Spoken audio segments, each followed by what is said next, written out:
The year is 711. In a matter of months, everything the Visigoths had built crumbles to dust. Muslim armies of the Umayyad Caliphate surge across the Iberian Peninsula like a tidal wave, unstoppable, merciless, absolute.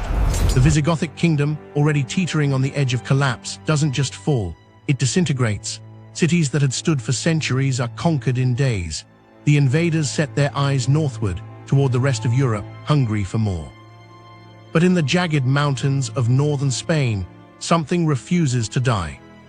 The Basques and Asturians, fierce, free-spirited people who bow to no one, look at the approaching armies and make a choice that will echo through 7 centuries. They will not surrender, they will not kneel. And from this defiance, from this single spark of resistance in the darkest hour, an epic struggle begins that will reshape the fate of Europe itself.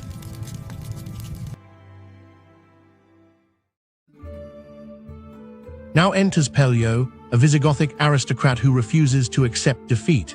While others flee or submit, Pello sees something different in these unconquered mountains, a chance. Through marriages, through desperate diplomacy, through sheer force of will, he welds together a kingdom from scattered, terrified refugees. In 722, he proclaims the kingdom of Asturias and crowns himself king. It's audacious, it's almost suicidal. The Umayyad forces notice this irritating thorn in their side and decide to crush it. They march north with overwhelming numbers, confident this will be a brief, bloody lesson. Instead, they meet Pello at the Battle of Covadonga, and the impossible happens. The Asturians, outnumbered and outmatched, win. They send the Arab army reeling back in defeat. This isn't just a battle. This is the beginning of the Reconquista, the 772-year-long reclamation of a conquered land. Word spreads like wildfire. Christians across the peninsula, living under Muslim rule, hear whispers of this mountain kingdom that dared to fight back and survived. They begin the dangerous journey north, seeking freedom, risking everything for a sliver of hope. But Pello and his people know the terrifying truth. Their army is tiny, their population minuscule, and out there waiting is an enemy with resources beyond imagination. Fortune, for a moment, smiles on the desperate Christians. The Arab commanders make a catastrophic miscalculation. They redirect their massive armies toward the Frankish kingdom, where Charles Martel delivers them a crushing defeat. Then, like a gift from God himself, the Iberian Peninsula erupts in chaos. Berber uprisings explode across the land. Abd al-Rahman I, the founder of the Cordoba Emirate, becomes locked in a vicious struggle with the Abbasids. Blood flows in Muslim courts, as it does on battlefields. Pello's son-in-law, Alfonso I, seizes this moment of enemy weakness with both hands. In 739, he becomes king and embarks on a campaign of aggressive expansion that seems reckless until it works. He captures Porto. He reclaims Galicia, Leon, and vast swathes of northern territory. Christians who thought they'd never see freedom in their lifetimes suddenly find themselves liberated. But empires don't stay weak forever.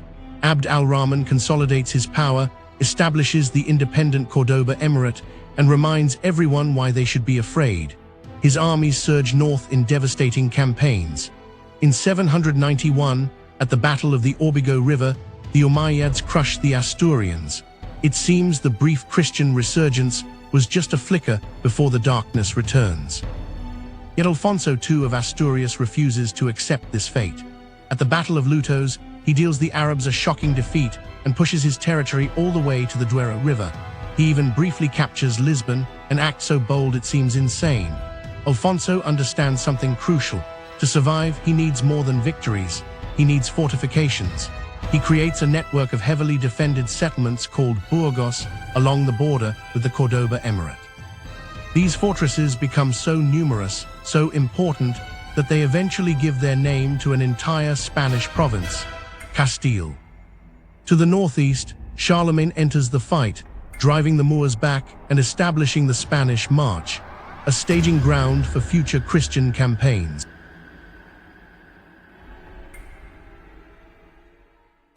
The 9th century becomes a grinding war of attrition. Christian and Muslim armies raid each other in endless, exhausting cycles. Victories are temporary, defeats are survivable.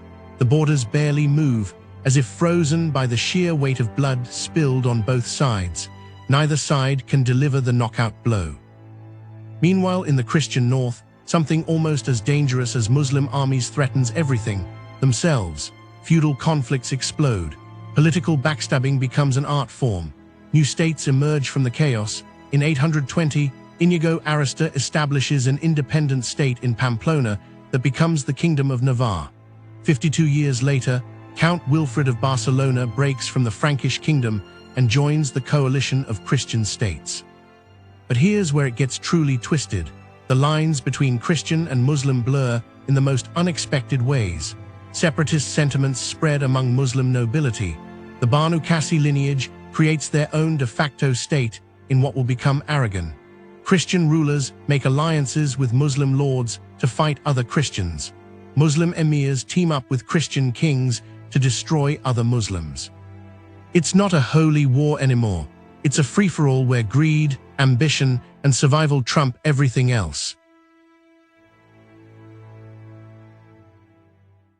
Alfonso III, the Great of Asturias, should have been a legend who united his people and drove the Muslims into the sea.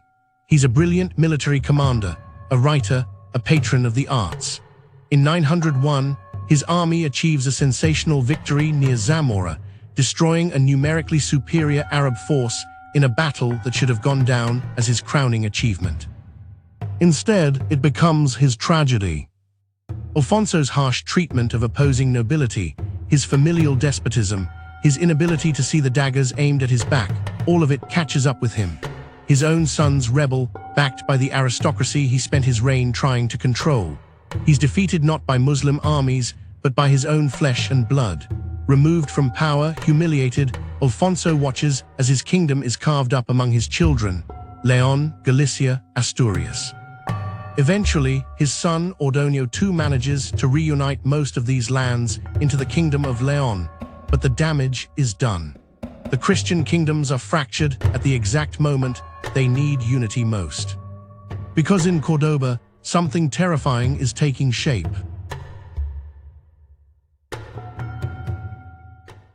Abd al-Rahman III inherits the Cordoba Caliphate at its weakest point and transforms it into the most powerful force on the Iberian Peninsula. His reforms create a professional army of slaves and mercenaries that makes the feudal Christian levies look like children playing at war. His wealth is staggering. His territory is vast. He captures Pamplona. He defeats the fragmented Christian states repeatedly, forcing them to become vassals to the Caliphate. The Christian kingdoms face extinction. But in 939, when total conquest seems inevitable, the rulers of Leon and Pamplona do something desperate. They unite. King Ramiro II of Leon leads their combined armies to face Abd al-Rahman's massive force at Simancas. The odds are impossible. The Christians are outnumbered. This should be a massacre. Instead, due to organizational failures in the Caliphate's army, the Christians achieve a complete, stunning victory. For one glorious moment, it seems like the tide has permanently turned. Then the Christian rulers do what Christian rulers always do. They quarrel over spoils and territories. The unity shatters. The Reconquista grinds to a halt. Abd al-Rahman III rebuilds his military strength and regains the initiative. The pattern repeats: victory followed by self-destruction, hope followed by despair. After the death of Al-Hakam II, power in the Cordoba Caliphate falls into the hands of a man who will become the nightmare of every Christian ruler, Muhammad ibn Abi Amir, who earns the terrifying nickname Al-Mansur, the Victorious. He doesn't just win battles, he annihilates over 50 campaigns against Christian rulers. Salamanca, Braga, Pamplona, Leon, Barcelona, city after city falls, but his military genius pales compared to his brutality. The inhabitants of conquered lands aren't just defeated, they're slaughtered. Women and children are dragged away as captives. Churches are razed to rubble. Towns cease to exist.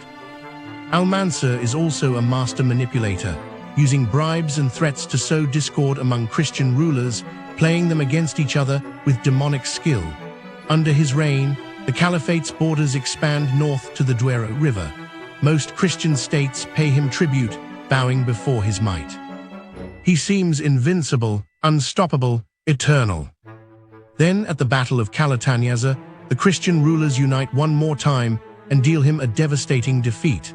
Al-Mansur dies from his wounds shortly after, and with him dies the Caliphate's golden age.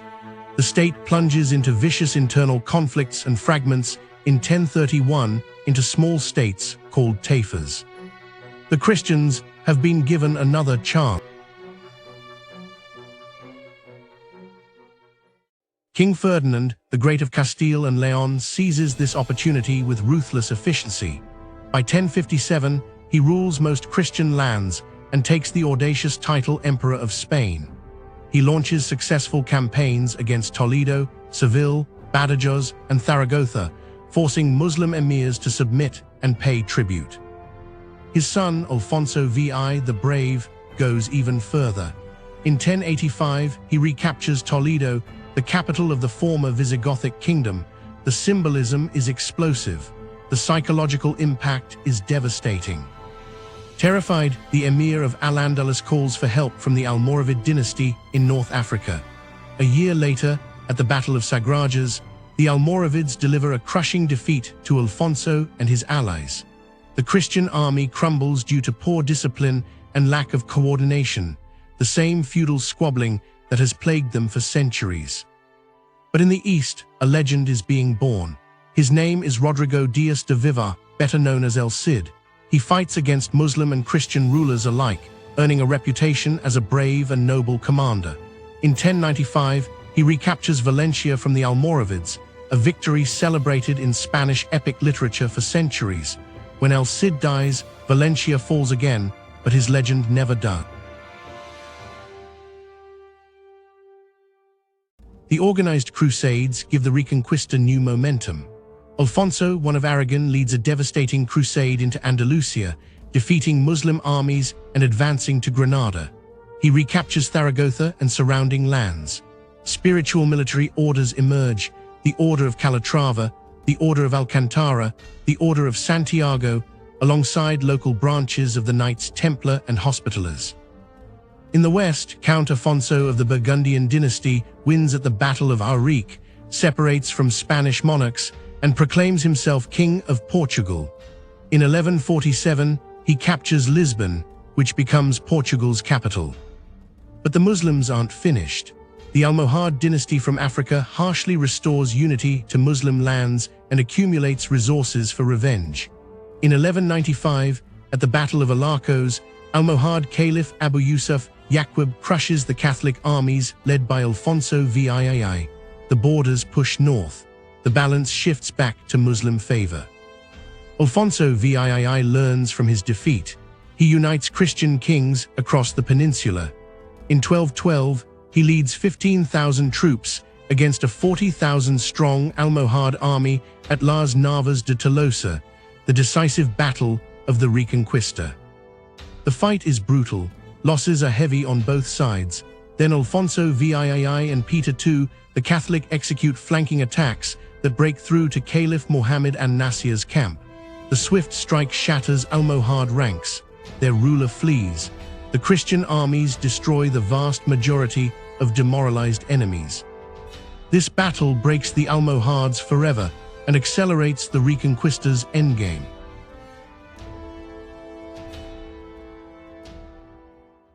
Ferdinand III of Castile conquers almost all of southern Andalusia, capturing Córdoba and Seville. The Kingdom of Aragon drives Arab pirates from Mediterranean islands and reclaims Valencia and eastern territories. Portugal under Alfonso III conquers the Algarve in 1261, completing its personal Reconquista. The intensity wanes after the mid-13th century. Tensions reignite among Christian feudal lords. The Kingdom of Granada builds heavily fortified mountain defenses. Only Castile borders Granada directly, causing Aragon and Portugal to lose motivation. In 1340, Castilians and Portuguese defeat Granada Marinid forces at the Battle of Salado, the last major attempt by African Muslims to reverse the Reconquista. Then comes 1492. The fanatical Catholic monarchs Isabella of Castile and Ferdinand of Aragon earning their nickname through religious fervor, capture Granada, completing the Reconquista after 772 years. But their victory is poisoned by intolerance. They establish the Second Spanish Inquisition, forcing Jews and Muslims to convert or leave. Those who stay but secretly practice their faith face torture and death. The Reconquista ends not with tolerance and coexistence, but with religious persecution that stains its final chapter. Yet from this crucible emerged Spain, and with the wealth from Granada's conquest, Isabella and Ferdinand fund Christopher Columbus's voyages. Impoverished hidalgos, those poor knights whose struggles inspired Don Quixote, sailed to the New World seeking the glory that 7 centuries of holy war promised but rarely delivered. The Reconquista is over, but its consequences will reshape the entire world.